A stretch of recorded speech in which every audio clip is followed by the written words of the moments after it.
years ago when I used to go to work at this Greek Cypriot bakery. And I would only go to work there when the owner was not in. So it would just be me at the store by myself. And what do you do when you have 8 hours and virtually nothing to do? Because no one was really coming into the store, unfortunately. It was a weird location. Yeah, I read a lot during my time working there.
And another completely unrelated fact as to why I love this movie is because I think Mr. Lassie looks like my fiance so much.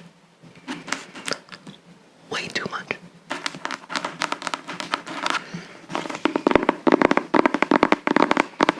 It's really funny, I'm actually doing my hair.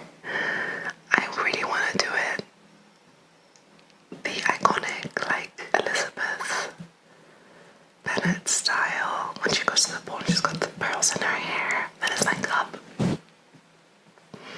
That's what I want to do on my wedding day. I'm just a big romantic, hopeless romantic guy.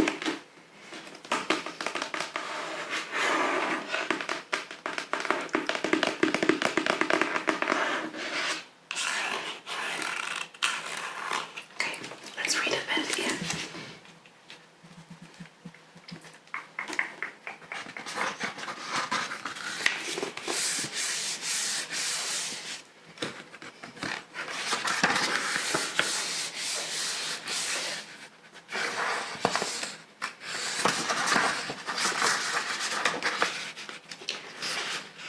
We don't want the introduction.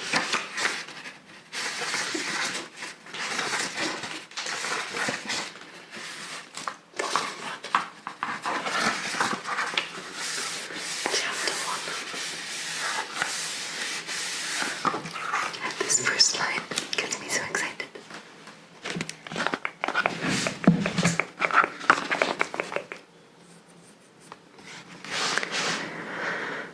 It is a truth universally acknowledged that a single man in possession of a good fortune must be in want of a wife. However little known the feelings or views of such a man may be on his first entering a neighborhood, this truth is so well fixed in the minds of the surrounding families that he is considered as the rightful property of some one or other of their daughters.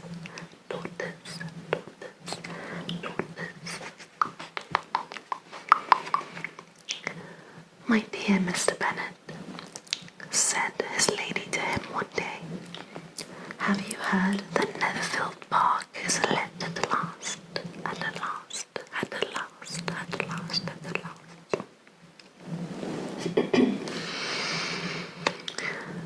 Mr. Bennet replied that he had not. But it is, returned she, for Mrs. Long has just been there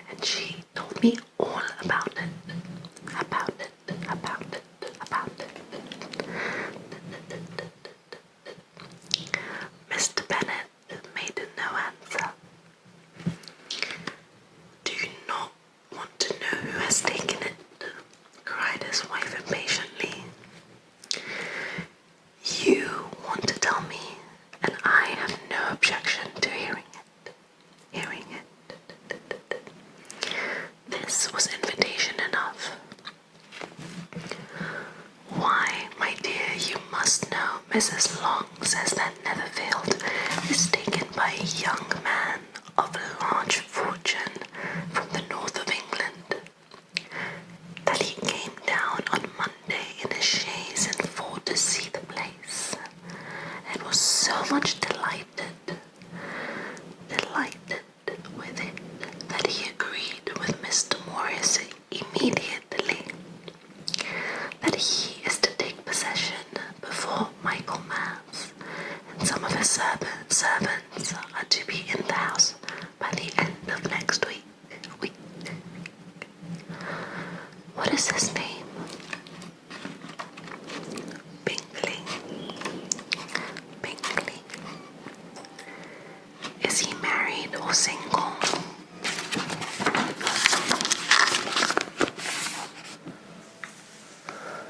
I'm getting the vibes that I've done this first little chapter before, but it's fine. Like in one of my other videos. Oh, single, my dear, to be sure. A single man of large fortune, 4,000 or 5,000 a year. What a fine thing for our girls.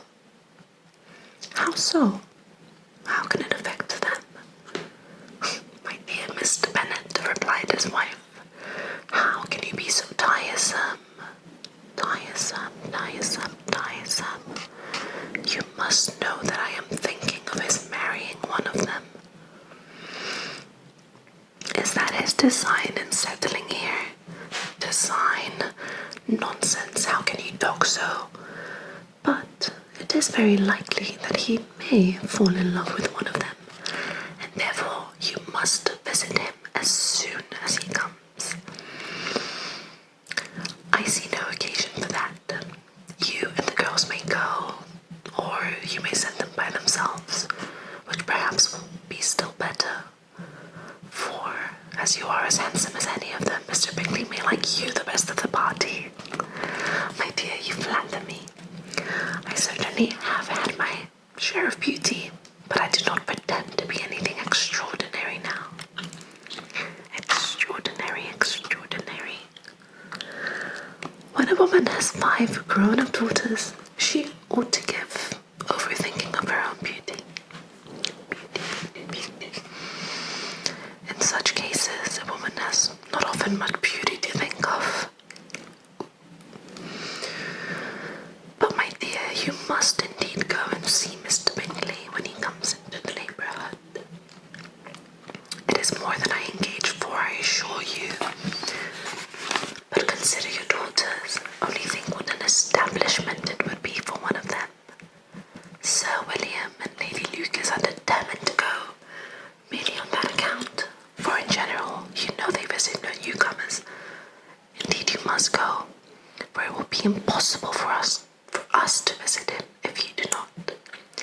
I distinctly remember, like in A-level or GCSE, I don't remember, but I remember us fighting, like the students at school fighting, like who was gonna read the chapter, you know, and everyone was trying to do a really good job. So that was like 10 years ago, and that is crazy. You are over-scrupulous, surely. I dare say Mr. Bingley will be very glad to see you, and I will send a few lines by you to assure him of my hearty consent to his marrying whichever he chooses of the girls, though I must throw in a good word for my little Lizzie. I desire you all do no such thing. Lizzie is not a bit better than the others, and I am sure she is not half as handsome as Jane, not half so good-humoured as Lydia. But you are always giving her the preference. No, I can't see. They have none of them much to recommend them, replied he. They are all silly and ignorant like other girls, but Lizzie has something more of quickness than her sisters. Mr. Bennet, how can you abuse your children in such a way? You take delight in vexing me. You have no compassion on my poor nerves. You mistake me, my dear. I have a high respect for your nerves. They are my old friends. I have heard you mention them with consideration these last 20 years at least.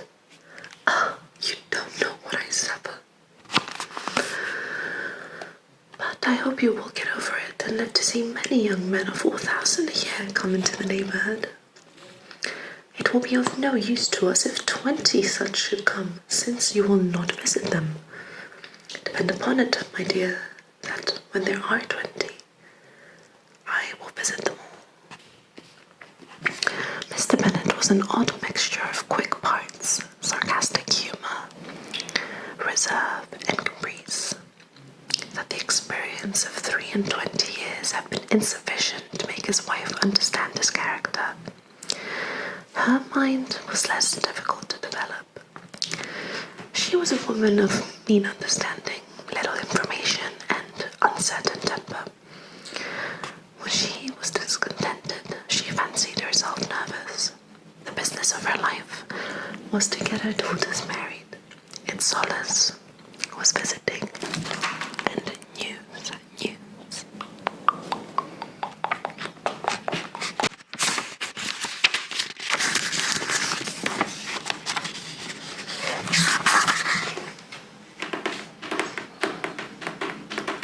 Should we do chapter 2?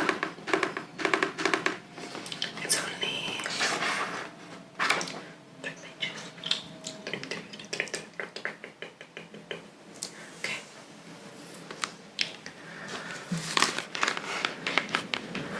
Mr. Bennet was among the earliest of those who waited on Mr. Bingley. He had always intended to visit him, though to the last, always assuring his wife that he should not go. And till the evening after the visit was paid, she had no knowledge of it. It was then disclosed in the following manner. Observing his second daughter employed in trimming a hat, he suddenly addressed her with, "I hope Mr. Bingley will like it, Lizzie." "We are not in a way to know what Mr. Bingley likes," said her mother resentfully, "since we are not to visit." "But you forget, mamma," said Elizabeth, "that we shall meet him at the assemblies, and that Mrs. Long promised to introduce him." "I do not believe Mrs. Long will do such a thing. She has 2 nieces of her own. She's a selfish, hypocritical woman, and I have no opinion of her." "No more have I," said Mr. Bennet, "and I am glad to find that you do not need to depend on her serving you." Mrs. Bennet deigned not to make any reply, but unable to contain herself, began scolding one of her daughters. "Don't keep coughing so, Kitty, for heaven's sake. Have a little compassion on my nerves. You tear them to pieces." "Kitty has no discretion in her course. She times them ill." "I do not cough for my own amusement," replied Kitty fretfully. "When is your next ball to be, Lizzie?" "Tomorrow fortnight."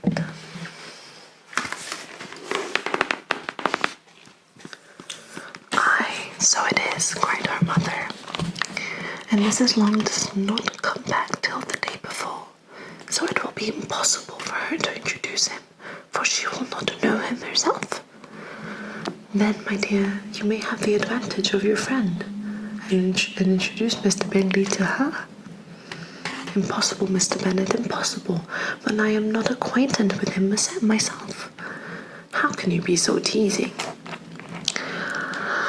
"I honour your circumspection.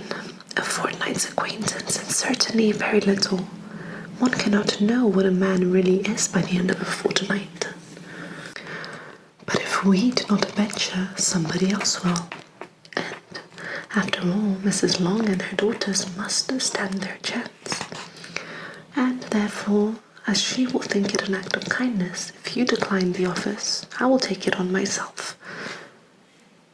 The girls stared at their father. Mrs. Bennet said only, "Nonsense, nonsense." "What can be the meaning of that emphatic exclamation?" cried he. "Do you consider the forms of introduction and the stress that is laid on them as nonsense? I cannot agree with you there. What say you, Mary? For you are a lady of deep reflection, I know, and read great books and make extracts." Mary wished to say something sensible, but knew not how. While Mary is adjusting her ideas, let us return to Mr. Bingley. "I am sick of Mr. Bingley," cried his wife. "I am sorry to hear that. But why did you not tell me that before? If I had known as much this morning, I certainly would not have called on him. It is very unlucky. But as I have actually paid the visit, we cannot escape the acquaintance now." The astonishment of the ladies was just what he wished, that of Mrs. Bennet perhaps surpassing the rest, though when the first tumult of joy was over, she began to declare that it was what she expected all the while. "How good it was in you, my dear Mr. Bennet! But I knew I would persuade you at last. I was sure you loved your girls too well to neglect such an acquaintance. Well, how pleased I am! And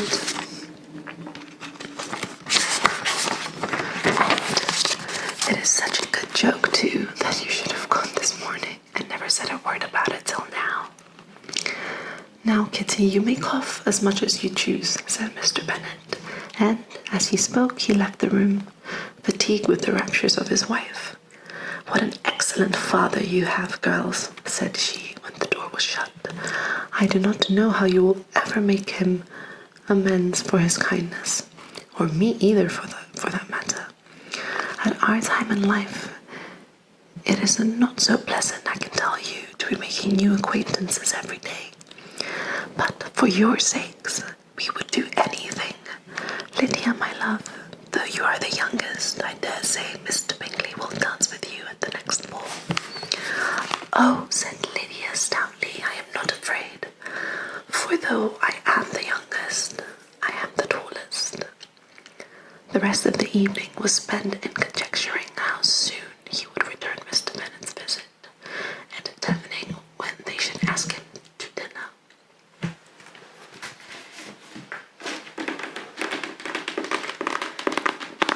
I kind of zoned out while I was reading that, I'm gonna be honest. But did you enjoy it? Do you want me to make this book a series? So next time I will read chapters 3 and 4. Let me know in the comments.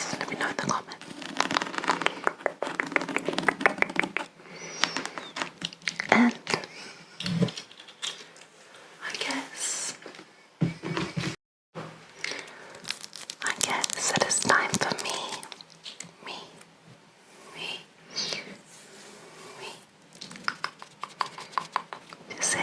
to say goodbye.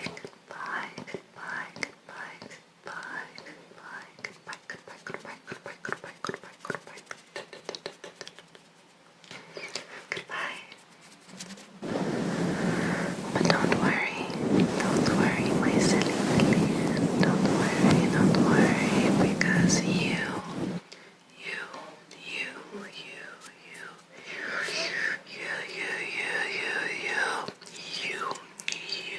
will be seeing me again very, very, very, very, very, very. Who is talking?